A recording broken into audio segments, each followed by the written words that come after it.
నమస్కారం city news కి స్వాగతం। ఈ రోజు ముఖ్యాంశాలు। నర్సాపురం తహసీల్దార్ మోందా తుఫాన్ గురించి ప్రజలందరికీ జాగ్రత్తలు చెప్పారు।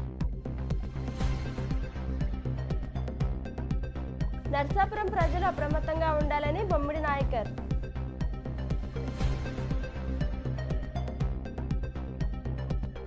నర్సాపురం పురసర కేంద్రాలకు తరలించాలి।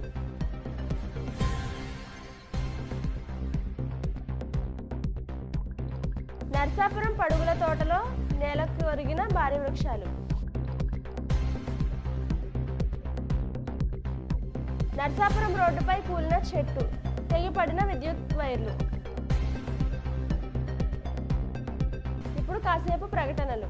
శ్రీ శంకర ఈఎన్టీ హాస్పిటల్ ప్రారంభించి ప్రథమ సంవత్సరం పూర్తయిన సందర్భంగా వార్షికోత్సవ శుభాకాంక్షలు। Doctor Yalla Priya Ramesh garu MBBS MS ENT, chairman and consultant ENT surgeon, head and neck surgery, 6000 plus successful surgeries, 18,000 plus successful treatments, 100% success rate, advanced endoscopic ear and micro ear surgeries, advanced endoscopic nose and sinus surgeries, paediatric ENT surgeries, adenoids and tonsillitis, critical care microscopic head and neck surgeries, 24/7 ENT emergency and critical care. Sri Shankara ENT Hospital, అత్యాధునిక చెవి ముక్కు గొంతు hospital, union bank ఎదురుగా bank street, Palakollu. Cell number 9542374424.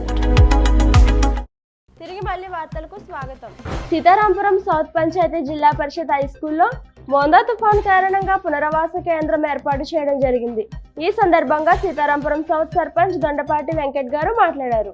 బంగాళాఖాతంలో ఏర్పడిన వాయుగుండము ఈరోజు సాయంత్రానికి కాకినాడ వద్ద మోందా తుఫానుగా తీరం తాకనుంది। ఈ విపత్తు నుండి ఎవరికి వారు మనం సంరక్షించుకోవాల్సిన వారమై ఉన్నాము। ప్రభుత్వం వారు రాష్ట్రమంతా కూడా పునరావాస కేంద్రాలు ఏర్పాటు చేయడం జరిగింది। 17 జిల్లాలను రెడ్ అలర్ట్ జిల్లాలుగా ప్రకటించడం జరిగింది। దాంట్లో పశ్చిమ గోదావరి జిల్లా రెడ్ అలర్ట్లో ఉండటం వల్ల పశ్చిమ గోదావరి జిల్లాలో కూడా అనేక ప్రాంతాల్లో, తీర ప్రాంతాల్లో పునరావాస కేంద్రాలు ఏర్పాటు చేయడం జరిగింది। సీతారాంపురం సౌత్ పంచాయతీ పరిధిలో సీతారాంపురం జిల్లా పరిషత్ హై స్కూల్లో పునరావాస కేంద్రం ఏర్పాటు చేయడం జరిగింది కనుక రాత్రి గ్రామంలో ఉన్న అనేక పక్కా గృహాలు లేని కుటుంబాలను నాయకులందరూ కలిసి వారిని అందరినీ పునరావాస కేంద్రానికి తరలించడం జరిగింది।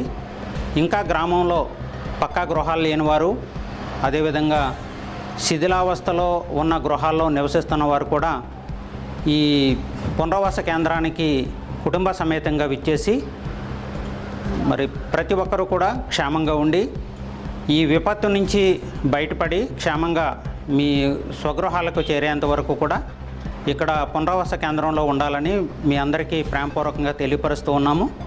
సీతారాంపురం సౌత్ సర్పంచ్గా నేను ఈ విషయాన్ని గ్రామంలో ఉన్న ప్రతి ఒక్కరికి తెలియపరుస్తూ ఉన్నాను।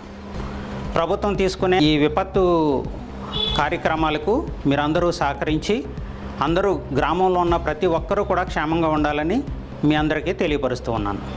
నర్సాపురం తహసీల్దార్ మోందా తుఫాన్ గురించి ప్రజలందరికీ జాగ్రత్తలు చెప్పారు। వాతావరణ శాఖ వారి ఆదేశాల ప్రకారం ప్రజలందరికీ కూడా తెలియజేస్తున్నాం।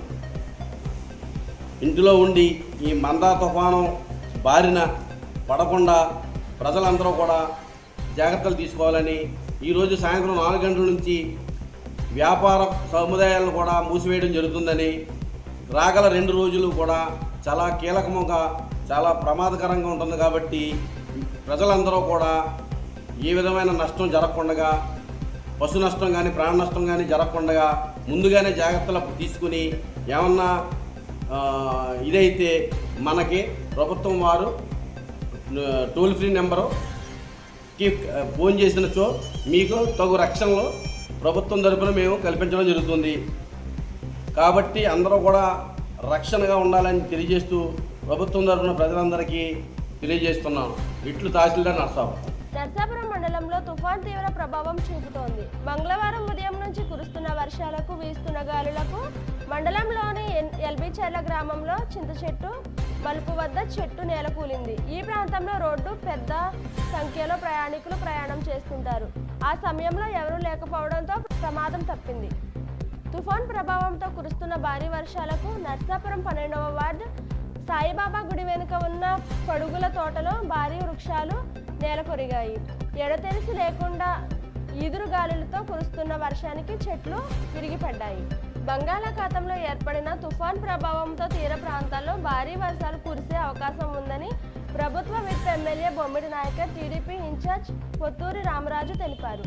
నర్సాపురం మండలంలోని పెనమైనవారి లంక, బియ్యపుతిప్ప, చినలంక గ్రామాల్లో తుఫాన్ షెల్టర్లను సందర్శించారు. తుఫాన్ పట్ల అధికారులు, ప్రజలు అప్రమత్తంగా ఉండాలని తుఫాన్ పర్యవేక్షణ జిల్లా ప్రత్యేక అధికారి ప్రసన్న వెంకటేష్ అన్నారు. సోమవారం నర్సాపురం తీవ్ర ప్రాంత గ్రామాల్లో వెంకటేష్ క్షేత్రస్థాయిలో విస్తృతంగా పర్యటించారు. ఈ వార్తలు ఇంతటితో సమాప్తం. తిరిగి మళ్ళీ మరో కొన్ని వార్తలతో కలుసుకుందాం. నమస్కారం.